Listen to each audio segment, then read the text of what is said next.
दूसरा सैमुअल पुराने में से उसके 6 अध्याय और उसकी 1 से लेकर 11 है। यहाँ पर हम क्या देखते हैं कि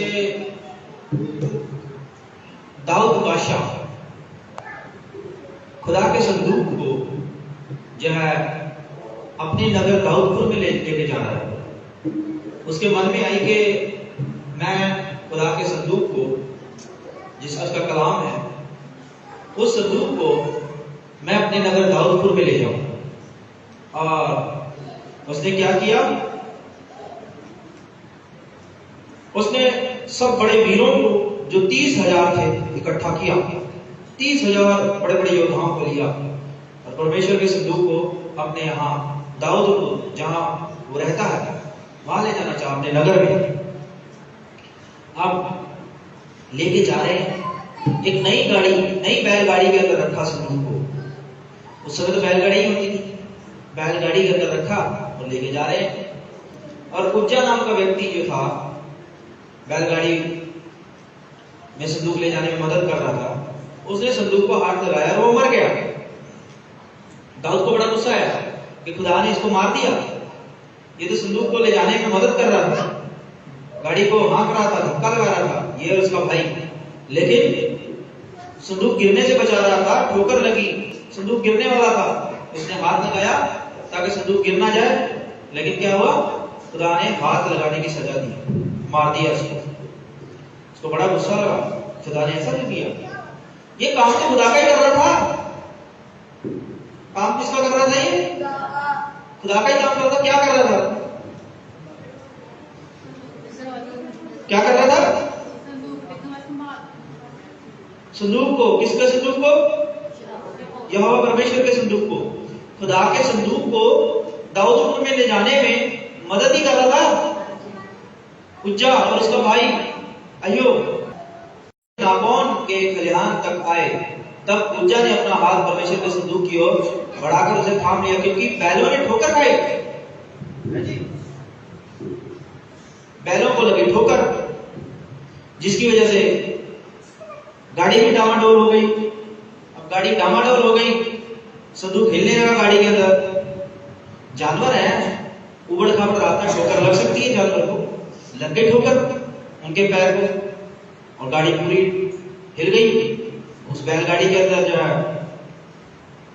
संदूक भी हिल गया, गिरने लगा। वो तो अपनी तरफ से क्या कर रहा था, उज्जा बचा रहा था ना, गिरे ना संदूक, इसलिए उसने हाथ लगाया, थामा संदूक को, और खुदा ने इसको सजा देनी चाहिए थी। खुदा का काम हम करें तो खुदा हमें सजा दे दे, ऐसा होना चाहिए। खुदा का काम करें हम, और खुदा का काम करने पर खुदा हमें सजा दे दे। इसलिए दाऊद को भी गुस्सा आया। दाऊद को अच्छा नहीं लगा कि काम परमेश्वर तेरा ही कर रहा था, तूने इसको मार दिया, संदूक को हाथ लगाने से सजा दे दी। सीख क्या रहे हम? ये लोग खुदा का ही काम कर रहे हैं, लेकिन फिर भी इन्हें सजा मिली। दाऊद डर गया, कहता मैं नहीं वो काम करूंगा, और दाऊदपुर में लेके नहीं गया संदूक। खुदा का काम कर रहे हैं और इनको सजा मिल गई। शिक्षा क्या है हमारे लिए? वचन लिखा गया, और उस वचन को, वो वचन कभी पुराना नहीं होता। जमाने बदल जाते हैं, इंसान बदल जाते हैं, वक्त बदल जाते हैं।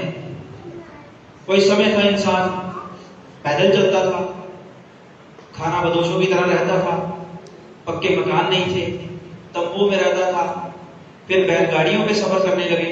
आज वो समय के कारों में, मोटरसाइकिल पर, हवाई जहाज में सफर कर रहे हैं, पक्के मकानों में रह रहे हैं।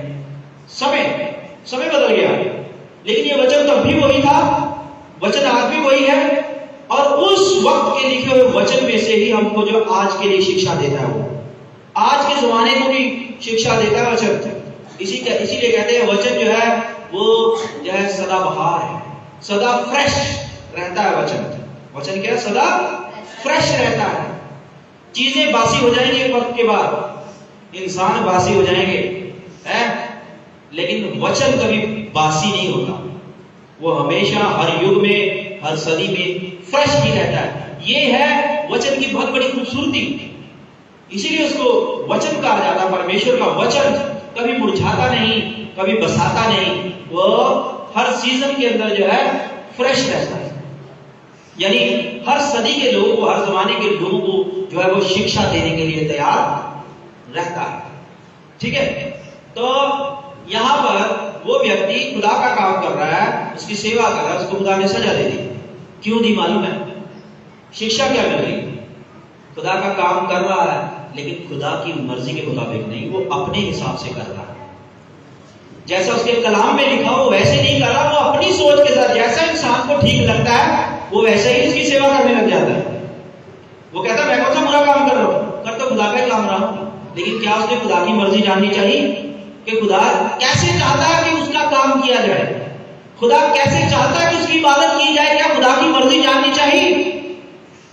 हम लोग अपनी मर्जी से, अपने हिसाब से, अपनी बुद्धि से उसकी इबादत करने लग जाते हैं, इंसानी बुद्धि से। जैसा हमें अच्छा लगता है वैसे उसकी इबादत करते हैं, जैसा हमें अच्छा लगता है वैसे हम चर्च के अंदर आने लग जाते हैं, जैसा हमें अच्छा लगता है वैसे ही चर्च के अंदर हम जो है तरीके के साथ इबादत शुरू कर देते हैं। क्या वचन को देखा हमने? खुदा की मर्जी क्या? खुदा की मर्जी हमें तभी पता चलेगी कि खुदा कैसे चाहता है कि हम उसकी इबादत करें, खुदा कैसे चाहता है कि हम उसके काम करें, जब हम वचन को पढ़ेंगे। वचन से ही उसकी मर्जी पता चलती है। वचन में लिखा कि यहोवा के संदूक को टच नहीं करना। पुराने नियम में चले जाओ, खुदा ने मूसा को हिदायत दे दी, कह रहे जब ये लोग उठाएं मेरे संदूक को, जब उठाएं तो टच नहीं करना, मेरे संदूक को टच नहीं करना, डंडों के साथ उठाना है, उनमें छल्ले बनाना संदूक के चारों तरफ और दूर से डंडे में सेड़ देना और डंडों से उठा के ले जाना, टच नहीं करना मेरे। ये खुदा ने कुछ सोच के ही बोला होगा, टच नहीं करना। लेकिन जब ये दाऊद का जमाना आया, इन लोगों ने क्या किया? वो समय भूल गया, पुरानी बात थी, आज तो नया दौर है। बैलों ने ठोकर खाई, संदूक गिरने लगा, उन्होंने हाथ लगा दिया, डरे नहीं। क्यों? इंसानी बुद्धि, उन्होंने सोचा कोई बात नहीं, हम हाथ से संभाल लेते हैं, नो प्रॉब्लम। वचन में कुछ देखा ही नहीं कि वहां माना है, थाम लो। और खुदा जो है ना, खुदा हमेशा एक जैसा ही रहता है, वो कभी बदलता नहीं। इंसान बदलते हैं, उनकी सोच बदलती है, ना खुदा की सोच बदली ना खुदा बदला। खुदा आज भी धर्मी है, न्यायी है, सच्चा है, और वो खुदा से है। उसने जो लिख दिया सो लिख दिया। उसकी प्रजा भी ना डरती खुदा से, सब अपनी मर्जी से शुरू हो जाते, काम तो खुदा का ही कर रहे। तो कोई कारण होता है कि खुदा सजा देता है कभी कभी, और कभी कभी वो क्या करता है? अनदेखा करता रहता है, करने देता है, करने में नहीं आना। किसकी मर्जी से आना? खुदा की मर्जी। और खुदा की मर्जी हमें पता कहां से लगेगी? कहां से लगती है खुदा की मर्जी? वचन से।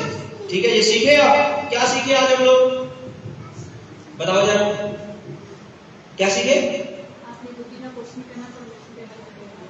परमेश्वर के वचन से। यहां तक इसकी इबादत भी जो है अपनी समझ के मुताबिक नहीं करी। उसके वचन को देखो, ये वचन दिया हमें, इसीलिए दिया है।